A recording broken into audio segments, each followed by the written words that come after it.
Welcome to the Global Energy Leaders Podcast, powered by R Squared Global.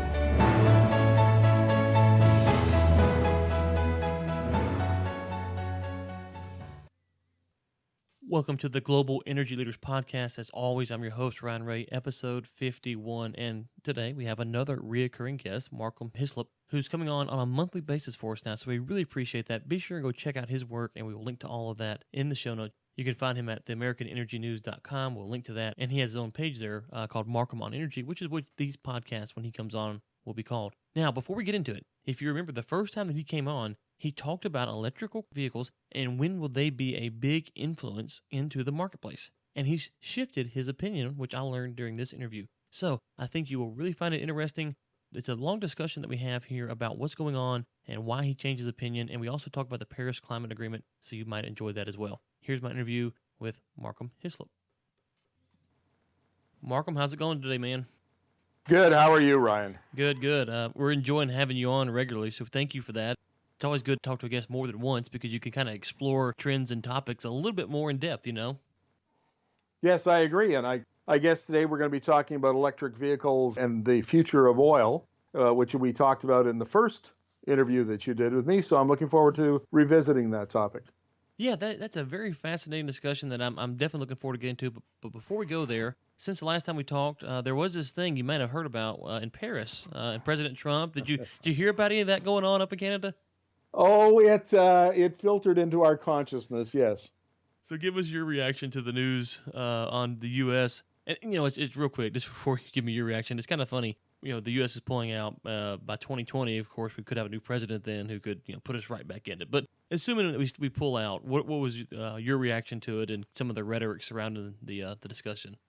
Well, from Canada's point of view, nothing changes because Canada is firmly committed to the Paris Climate Accord, and the federal government under Prime Minister Justin Trudeau and the Alberta government under NDP leader Rachel Notley have actually done a really, really good job with their energy and climate policies. In fact, the policies that the Alberta government has brought in under their climate leadership plan are actually having the effect of decarbonizing or lowering the carbon intensity in the oil sands heavy crude, which of course meets Paris Climate Accord objectives, and at the same time lowering costs, which is the oil sands aren't the highest cost producer in the global economy, but they are not the lowest either. And so there's an estimate, a study that was done out of the Canadian Energy Research Institute last month that said that if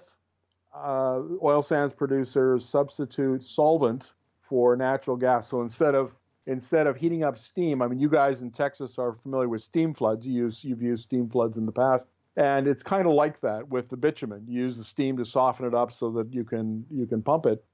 Instead of doing that, use solvent to basically dissolve it and increase or make it more viscous. And by doing that actually saves the producers quite a bit of money. So from Canada's point of view, nothing much has changed. From Alberta, which is the big oil and gas producer, nothing much has changed. Down in the States, when Trump said that he was going to pull the U.S. out of the agreement, I made two observations to my Canadian readers. One is that the oil and gas industry really is committed to being environmentally friendly and responsible.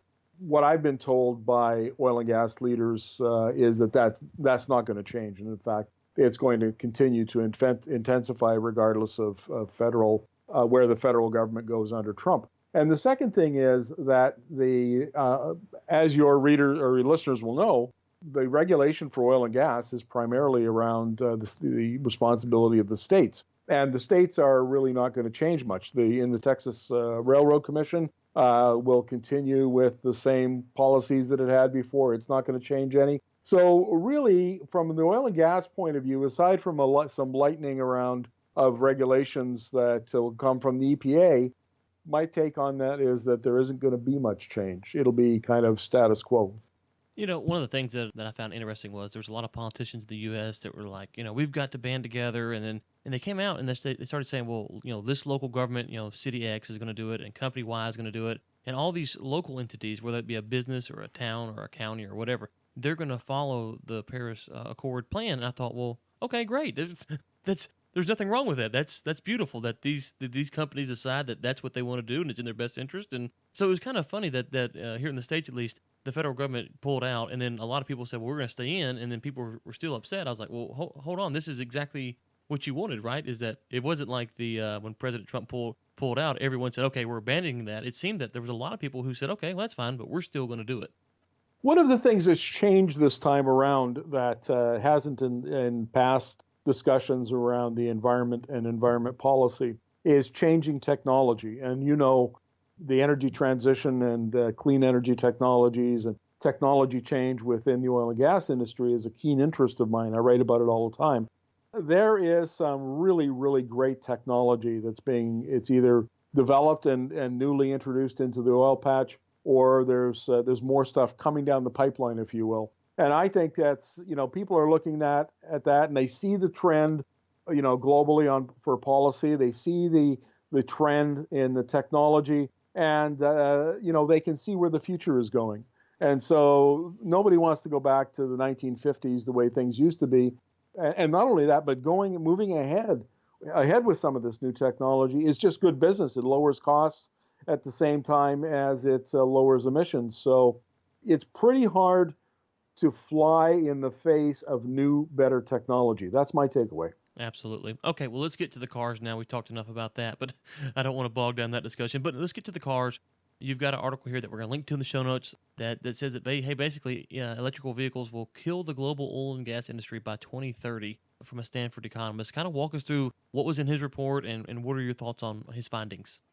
Sure. Now, I report on electric vehicles a lot. And I actually have a little tech diffusion model in which I use to do my analysis. Just like Tony Seba from the Stanford economist has an econometric math model. I have a journalism model approach to this. And so there are two basic models around how electric vehicles will be adopted in the coming decades. So the first one I call the replacement model, and that's the Chevy Bolt and the Tesla Model S and the Tesla Model X, which is an SUV, and they basically compete with internal combustion engine cars that are for the same purpose. And the problem, that's going to be a very, very slow adoption because they're generally at least twice as expensive and they have limited range. So they're an immature technology. They're catching on with the innovators, the people who love gadgets, always got to have the new kind of thing.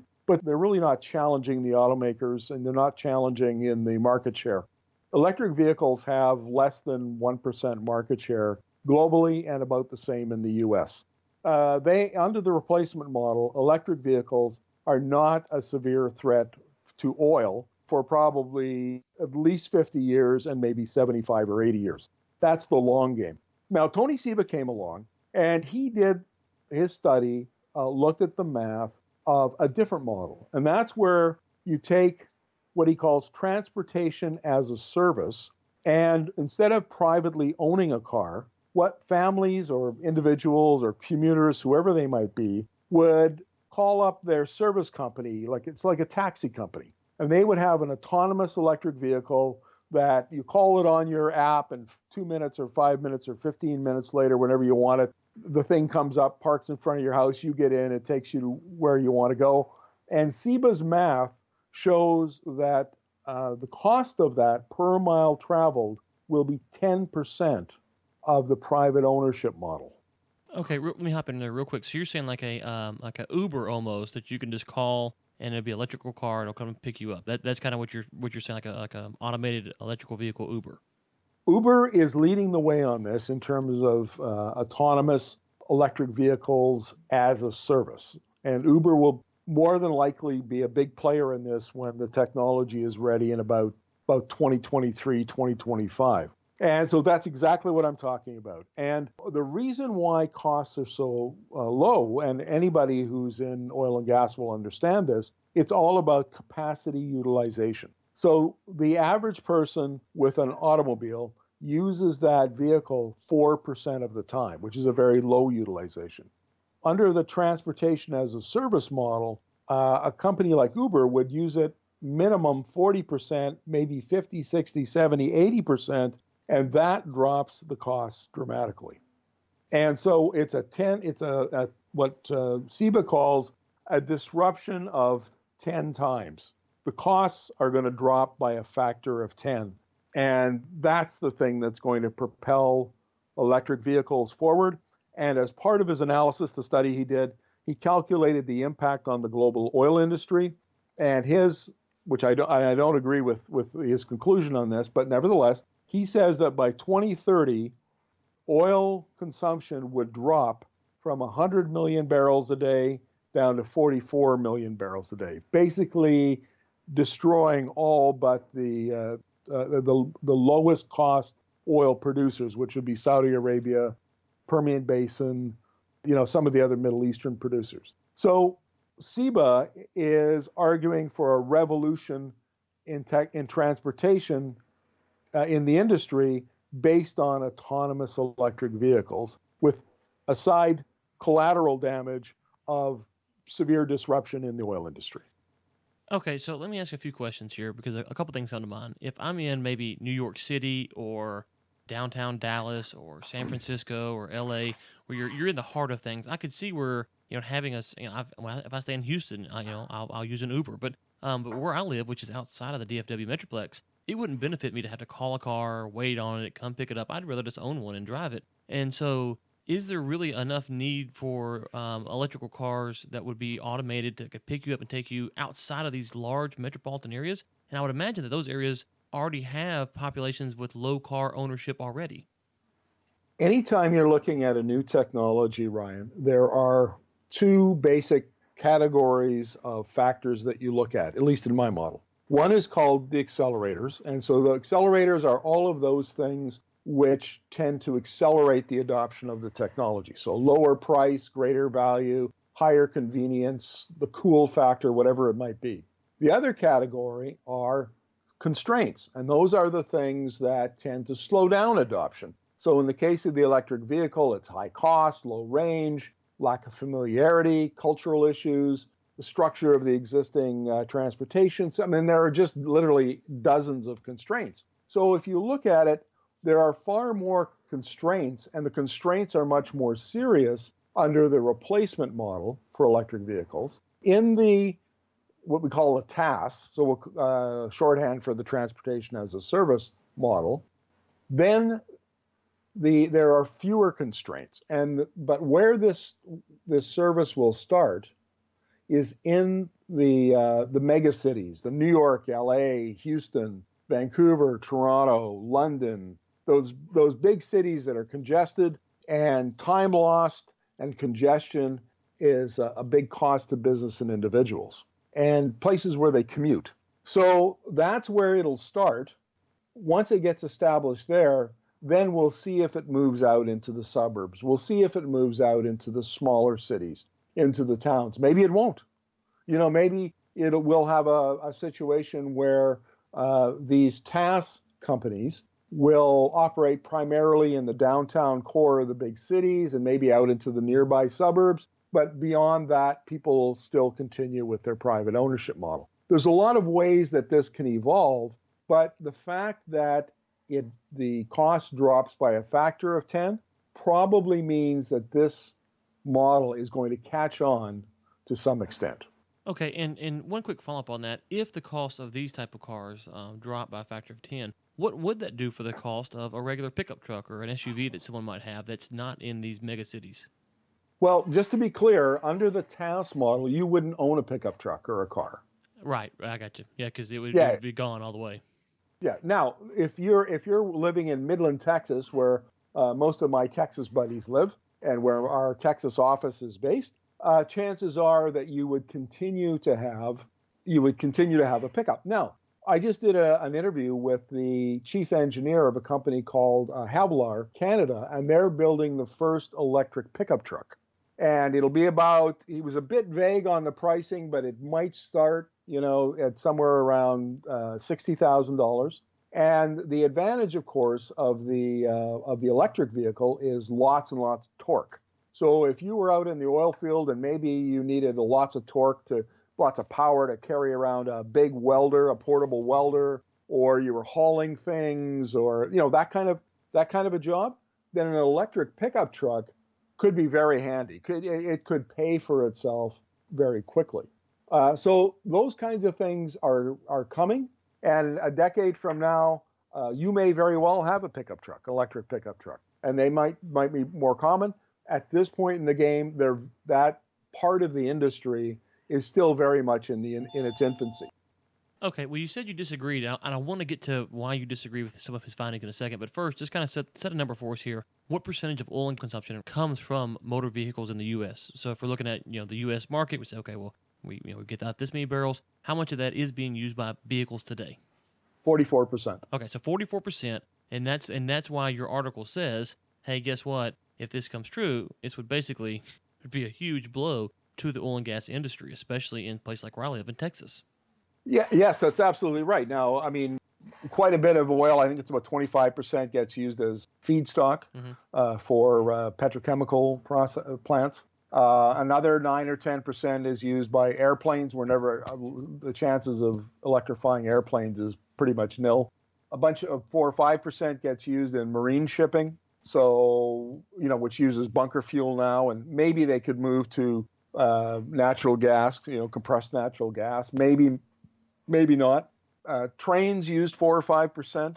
So can you switch trains to gas? Maybe, but then you need a whole nother infrastructure, and that becomes a constraint. So there are some of the demand for oil is kind of baked into industries where it's going to be very difficult to substitute. And demand from those industries will probably persist well into the latter part of this century and may, in fact, be a long-term usage of oil.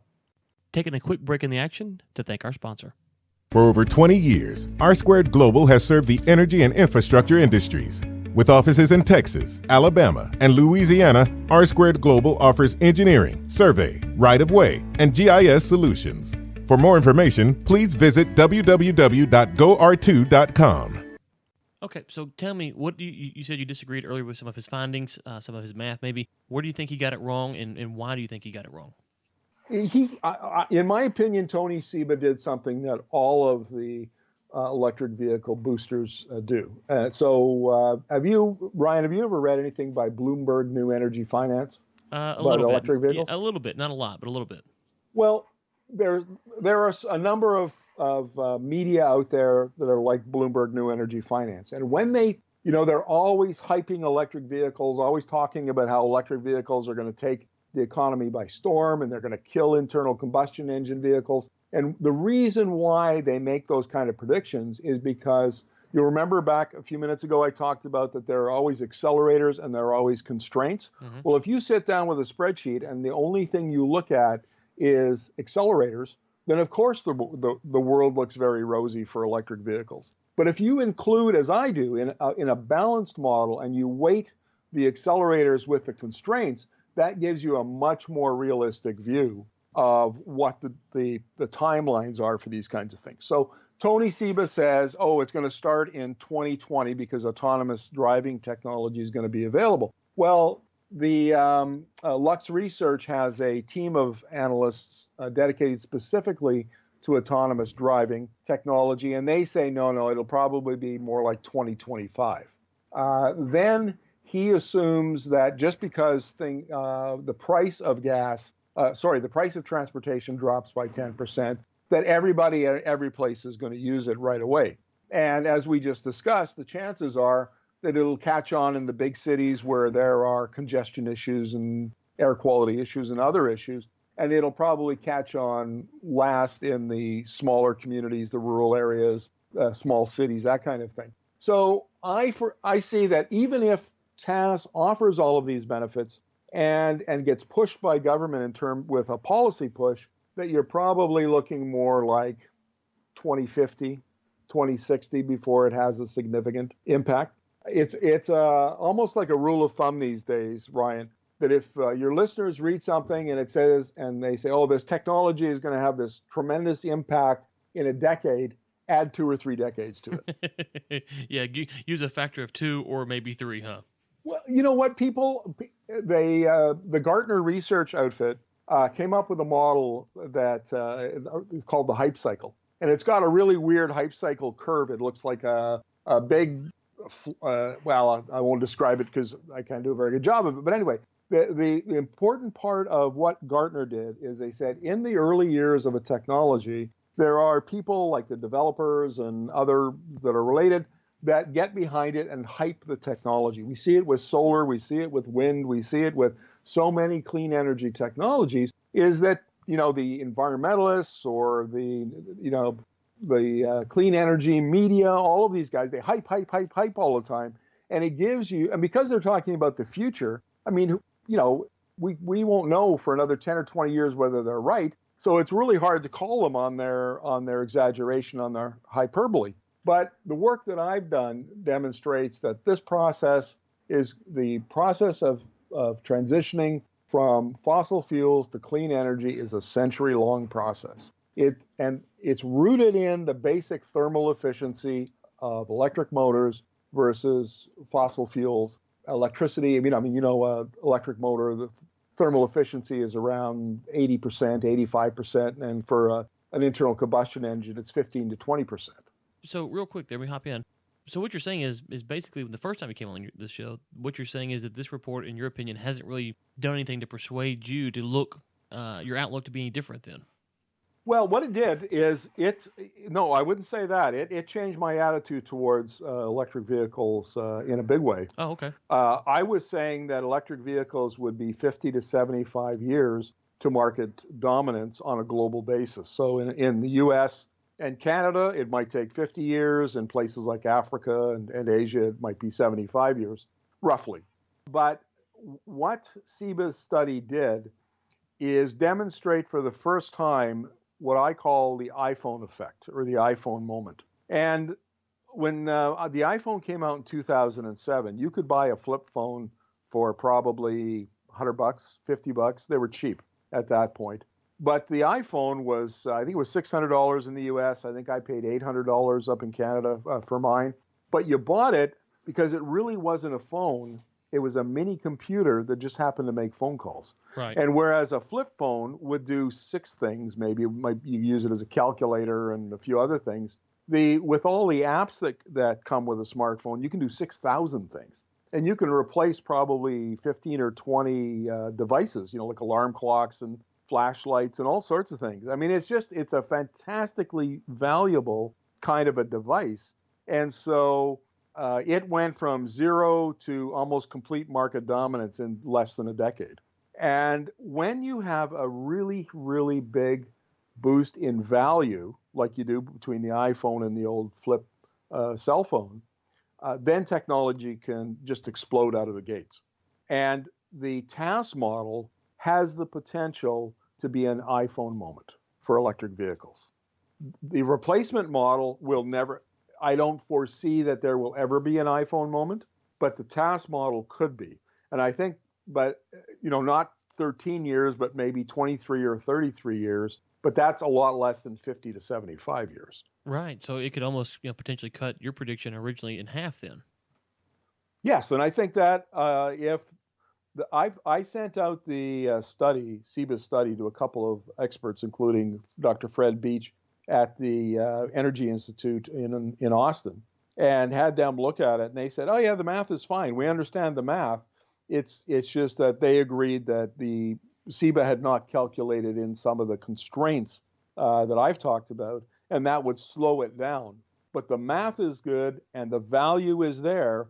And if the technology rolls out the way CEBA anticipates, 20, 30 years from now, we're going to have a really severe cut in the demand for oil, and that could affect economies like Texas. I mean, not so much the Permian, but what about the Eagle Ford? Right. What about the Bakken up in North Dakota, which is high-cost shale oil? What about around Colorado, places like that? So if demand for oil drops, American producers would be affected. Not all of them, but some of them. Well, you brought up something earlier that I wanted to bring out is that you said that, well, some of these predictions, you're talking about decade, 2 decade, 3 decades out before they ever come to fruition. And so it's kind of hard to say, well, you're wrong here. And then 3 decades later, we come back and we say, well, see, I was right 3 decades ago. And there's a lot of things that change. But I do appreciate the fact that you're saying, well, the first time I came on, I said this, and there's new information. I came on, and now it looks different. And you know what? 3 months from now, something else could come out and maybe change my mind then. But it has to be good, well-reasoned information that makes me shift my opinion. And I think we kind of lose that as energy professionals sometimes, is that we kind of lose this thought that we don't need to be dogmatic in all of our views. We want to look at new evidence. We want to see new evidence, because your model that you presented the first time on the show, you were very passionate about your model, and so now it's refreshing to hear someone say, well, you know what, there's new things that might change my outlook on this. Yeah, I took a lot of heat from my readers over they called it my about face on this issue. But it's exactly what you said. Once there's new information and solid new data to support it, then you have to change your mind. As a reporter, I didn't just look at the study and go, oh, okay, well, now this is something new. I went and I interviewed various experts in the EV, and I said, here's SEBA's analysis. Here are some of his arguments. What do you think about them? And then they would say, well, like the Lux Research folks said, well, no, autonomous driving technology isn't going to be available as quickly as he says. Therefore, you need to lengthen that timeline. And so when you do the hard work of reporting down in the trenches and you follow up these leads and get a good view of them, you can't predict with accuracy necessarily, but you can at least say something intelligent about what might happen or what's a good chance of happening in the future. And if you're an oil and gas company, let's say you're an oil company in Midland, you're Pioneer Natural Resources or you're Diamondback or any of those companies, you need to be thinking 10, 20, 30 years ahead so that you don't get stuck with stranded assets and you don't get stuck, producing, trying to make a go of it in a high cost or low demand environment. So, these things are, I think, keeping track of these kinds of technology trends is pretty useful for Texas oil and gas companies. Absolutely. And you mentioned the 10 to 20 years out. One of the things I'm curious to see is over the next decade, how much of the Eagle Ford Shale that's in Texas sells its natural gas to Mexico, because there's been a lot of discussion about what's going on in Mexico. And, they have some constraints because they don't have the infrastructure in place to go out and drill all the wells. There's no power lines. There's no roads. There's no gas stations. There's just nothing. And, you go out to the Texas oil patch, obviously there's everything that you need. And so that Mexico is just not there. And so, we've been kind of having some discussion about, well, the next 10 to 15 years, how much of the gas in the Eagle Ford will go down to Mexico. You can kind of sit back and say, well, that could be very promising. But then there's this whole thing, well, all these people are investing a lot of money in Mexico, which could shift that dynamic in the next 5 years. And so when you look at these long-term predictions, you have to kind of say, well, this is what I think, but there's so many factors that could change this on a dime that it's really hard to be just super entrenched on your positions. The foundation of the Western developed countries is cheap energy. And I think that's been true in the U.S. for most of the 20th and 21st century. Certainly it's true in Europe. And going forward for countries like Mexico, cheap energy is absolutely essential to their development of manufacturing and industry and becoming, developing their economy. I suspect, given the improvements that have happened with combined natural gas combined cycle power generation, that we're going to see in Mexico a lot of wind and solar backed up by gas. In fact, that's kind of the model that's emerging in Texas, and I think you'll see the same thing happen in Mexico. So even though the Mexico does produce some of its own gas and might produce more of it in the future as they reform the Mexican oil and gas market, I suspect that Mexico will kind of be like China and India, is that there will just be expanding demand to keep all of the producers busy. One final question before I let you go. Just throw this out there. We didn't talk about it before, so catching you off guard here. What do you think, talking about long-term predictions, the Mexico's energy reform, how will that play out globally? Because, as we both know, we got the U.S. with all these folks who are independents and doing their own thing, and then globally you have the national-owned oil companies, and then you have Mexico who's kind of going through this transition period. And I've got friends around the world who I talk to, and they have problems with their state-owned oil and gas company. And I'm just wondering, will Mexico kind of be the catalyst for more countries around the world to go, you know what, we need to probably look at what Mexico's doing, see what they did right, see what they did wrong, and maybe open our borders up for more international type companies to come in and be entrepreneurial and try to take advantage of the marketplace. You know, Ryan, I haven't written much about this, so I don't have a good informed opinion. So I'll give you my uninformed opinion. Hey, that's perfect. as long as I qualify it, and you know what you're getting. That's right. The listeners know what they're getting. My take on that is I don't see the state-owned companies in places like the Middle East, Russia, or some of the European countries like Norway. I don't see them loosening their grip on their production at all. In fact, the security angle may give them more reason to hold on tighter to those companies. I think Mexico, in a way, is a bit of a unique case in that it is right next to the U.S. and really right next to Texas, which gives it access. If it opens up its fields to foreign companies, as it's doing, that gives them ready access to capital and technology and expertise. And so a lot of the other countries, the ones that have like Venezuela and places like that, don't have that. But I don't see the trend hasn't started yet to privatize national oil companies, and I don't see anything brewing that would lead me to believe that that's on the horizon. Well, okay, we've got 20 years to discuss it and to kind of go back over it, because all this stuff we talked about is long-term predictions. Well, look, thank you for coming on again. We're enjoying these monthly discussions and learning a lot. Tell the listeners where they can find you, and we will link to that in the show notes for them. Sure. They can come to www.theamericanenergynews.com. And for my columns, you can look under Markham on Energy, under that category, and you'll see all of my stuff. And we'll look forward. You can also find me on Facebook, where I hang out a lot to talk about energy, at Markham Hislop, Hislop. Just put that in the search and you'll find me. And I'm always happy to get new Texas connections. Thank you so much for joining us, and we'll talk to you next month. Thanks for having me, Ryan. Look forward to it.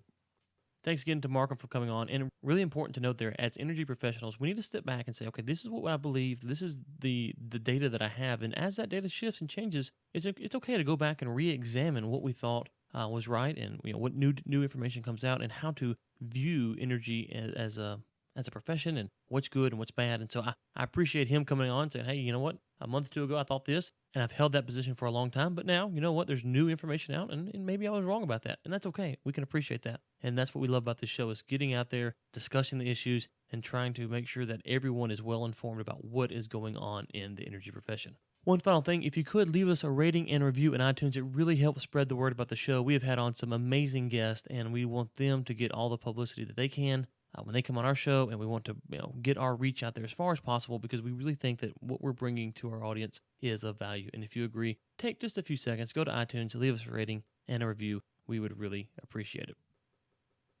The Global Energy Leaders Podcast is produced by Michael Sims and Chris Prine. Chris Prine also serves as editor for the Global Energy Leaders Podcast. Until next time, keep climbing. Thanks for listening to the Global Energy Leaders Podcast, powered by R Squared Global.